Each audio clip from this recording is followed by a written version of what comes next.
La paix a été assassinée. Le sacrifice de ceux qui tombèrent il y a 21 ans avait fait du 11 novembre l'anniversaire de notre victoire sur un ennemi formidable, l'anniversaire du retour de l'Alsace-Lorraine à la France, l'anniversaire de la restauration et de l'indépendance de la Pologne. Et voilà que ce 11 novembre 1939, c'est sur des tombes jaunes que doit se recueillir et se resserrer l'union des ferveurs de tous ceux qui voulurent et veulent que l'on puisse dans le monde vivre libre en civilisé. Ici, on commémore le 7 novembre 1918, la même où les plénipotentiaires allemands vinrent quémander la paix. L'armée française, avec l'aide de ses alliés, avait consommé la défaite de l'ennemi. Après 52 mois d'une énergie, d'un héroïsme, d'une endurance dont il nous faut plus que jamais nous montrer dignes, face à une entreprise d'asservissement qui révolte tout ce qui frémit dans le monde, de sensible et d'humain. Ici, en Argonne, à Montfaucon, on commémore le sacrifice des 14 000 soldats américains qui, par-delà des milliers de kilomètres, venus rapprocher épaule contre épaule Kansas et Touraine, Illinois et Bretagne, défendirent comme la terre de leur patrie, la terre de France, patrie du droit de vivre, patrie de la liberté.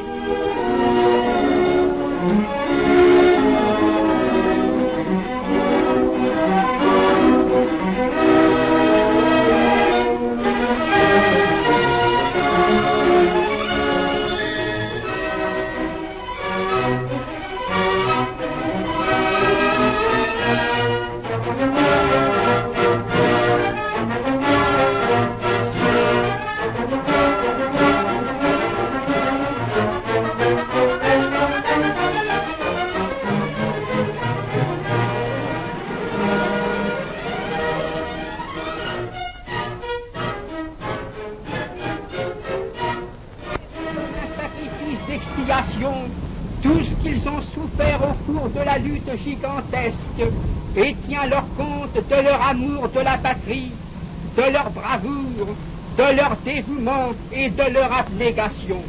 Notre Père qui êtes aux cieux, que votre nom soit sanctifié, que votre règne arrive, que votre volonté soit faite sur la terre comme au ciel. L'amour de Dieu notre Père et les consolations et les forces du Saint-Esprit soient avec vous. Que le Dieu de paix soit avec vous dès maintenant et à jamais. Amen.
soldats de 1939, coude à coude avec beaucoup de vos aînés de la Grande Guerre, côte à côte avec tous les peuples de l'Empire britannique, que chaque jour chante comme un credo dans votre cœur, dans votre résolution, cet ordre du jour que le général Pétain, au plus fort de la bataille de Verdun, adressait à ses soldats victorieux.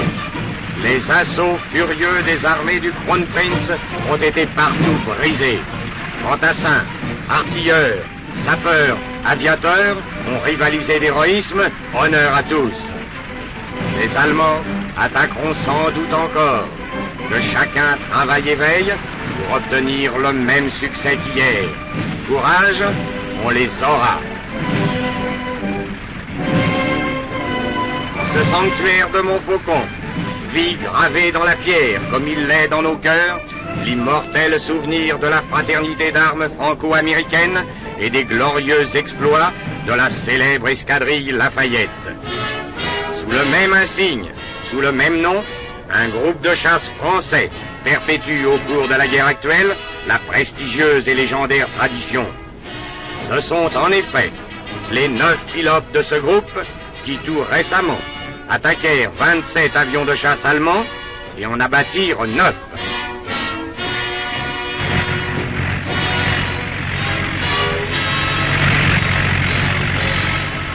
Les voici, s'envolant en formation de combat pour cette mission où, dès le départ, chaque homme savait que la lutte était à engager à 1 contre 3.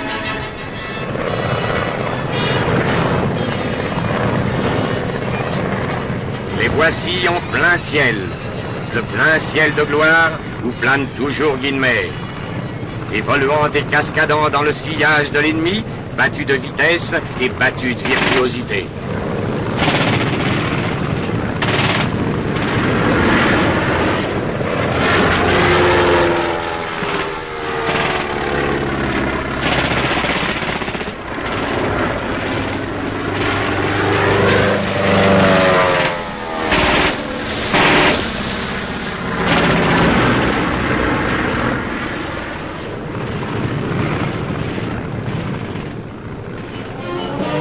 Au grand et à l'éblouissante virtuosité de nos pilotes, à l'excellence du matériel français, le récent raid de Paris-Rio de Janeiro de Kodos et Guillaumet est un véritable record, viennent s'adjoindre, et de plus en plus, la perfection et l'abondance des fabrications américaines. Ces magnifiques appareils font partie des grandes séries que nous avons acquis là-bas et que bientôt, sur nos terrains, on baptisera allègrement. Comme on baptisa ces jours derniers à Givet, cette splendide ambulance offerte par les anciens combattants belges à un de nos bataillons. Cérémonie simple, mais combien émouvante, à la frontière, et à l'heure même où la Belgique, décidée à défendre jusqu'à la mort son territoire et ses institutions, doit regarder l'avenir avec gravité, mais aussi avec résolution et confiance.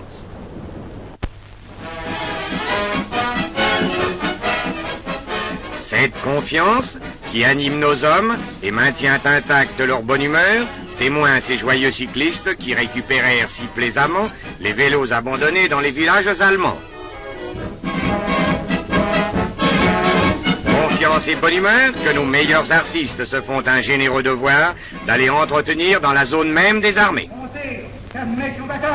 Ah, c'est un gars qui se laisse pas faire, j'ai autant vous le dire. Ça n'est pas pour rien qu'on l'a appelé le taureau de Vaucluse, hein, ça.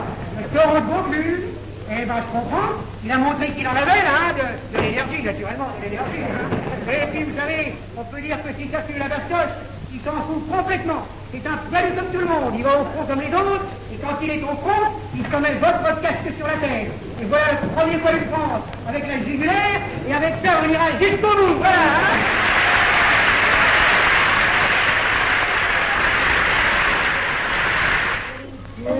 D'amour,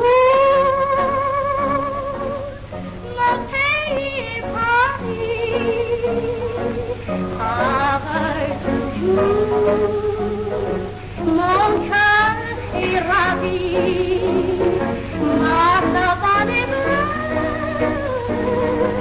mais parfois pour le ce qui m'en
n'avait plus l'habitude. Mais c'est comme la bicyclette, ça s'oublie pas. Et tous ces gaillards qui pour la plupart ont des voitures, leur certificat d'études. Oui, tous ces braves gens sont partis chiquement pour faire tout comme jadis que leurs pères ont fait pour leur fils. Le colonel avait de l'albumine.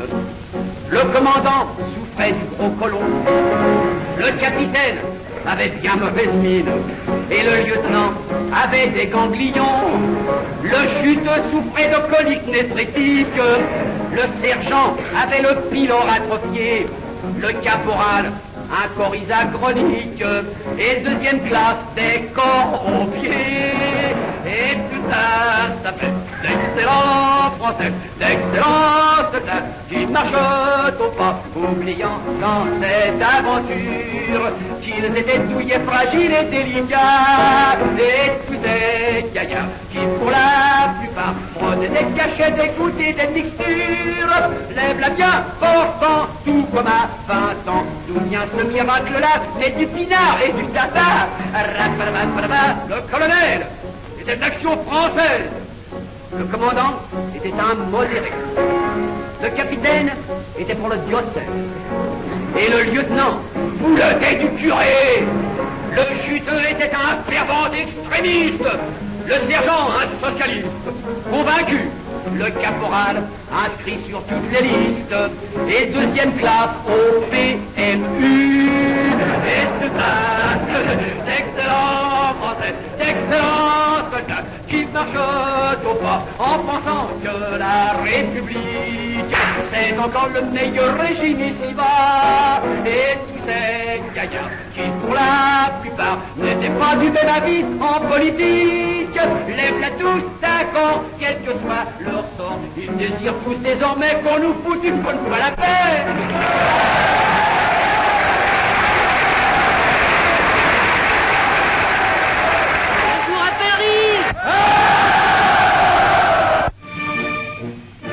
Bonne humeur et confiance, que les beaux visages, les bons regards de nos grands chefs, leur simplicité, leur camaraderie, leur humanité, savent inspirer aux plus humbles. Bien de chez nous, comme ils connaissent et aiment le soldat, comme ils sont différents, comme ils sont d'une autre race que ces grands chefs d'en face pleins de morgue, dont le regard et le masque posent constamment à n'inspirer que la terreur.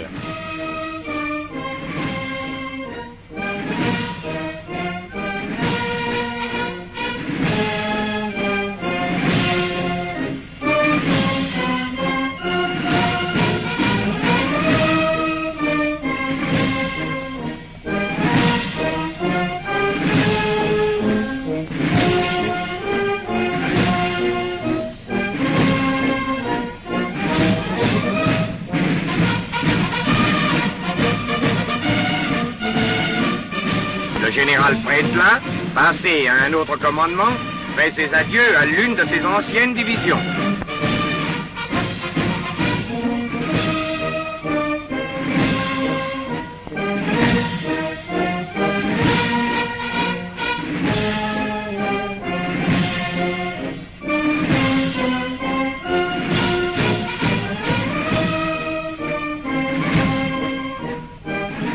Le 11 novembre, Sa Majesté Georges VI répondit en ces termes à un télégramme que lui avait adressé M. Albert Lebrun.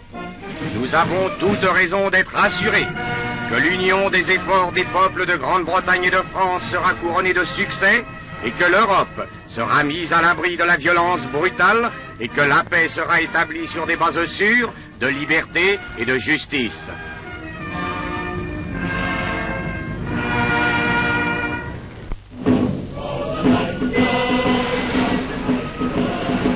Sur mer, la participation anglaise s'est, dès le premier jour, affirmée par la mise en jeu de la totalité de ses moyens inégalés. Voici à l'œuvre quelques éléments de la patrouille de Douvres.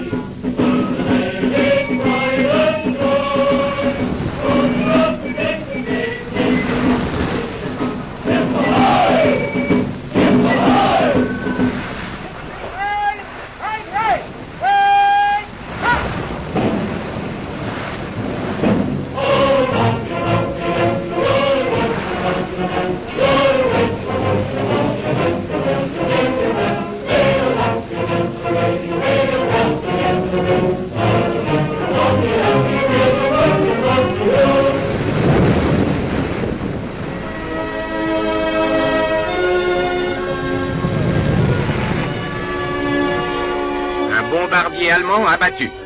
Dans les airs également, la participation britannique s'est révélée intense dès les premières heures. L'aviation de bombardement a fait plus que lancer des tracts de propagande sur toute l'Allemagne. Elle a prouvé qu'elle était capable de survoler la plus grande partie du territoire ennemi et d'infliger les plus sévères représailles si un jour il le fallait.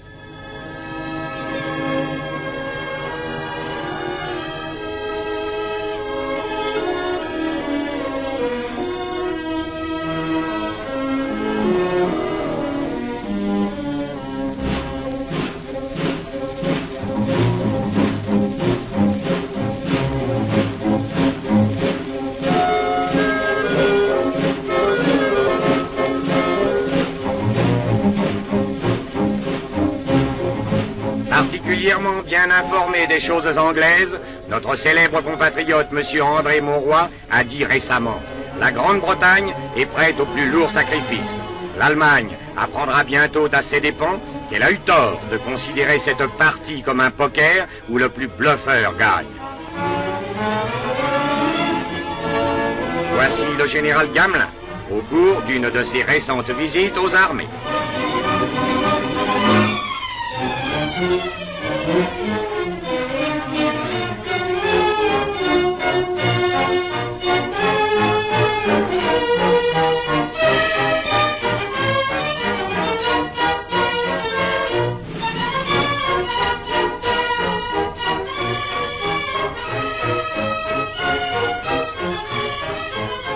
L'Angleterre a ses dominions, la France a ses colonies. Les uns et les autres ne font plus que deux empires et qu'un seul héroïsme.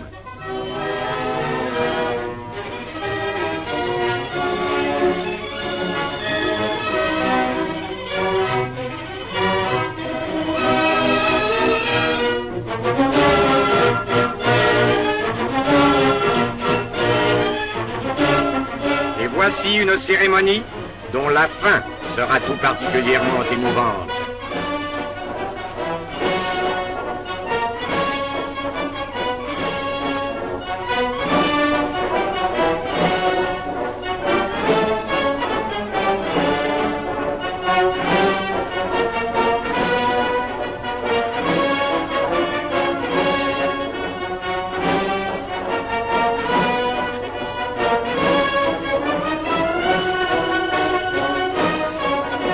Il est bien timide d'allure, ce jeune Alsacien de 17 ans, décoré en présence de ses parents. Cependant, à lui seul, il empêcha deux aviateurs allemands de mettre le feu à leur appareil abattu. Notre chère Alsace est bien notre Alsace de toujours, à la française.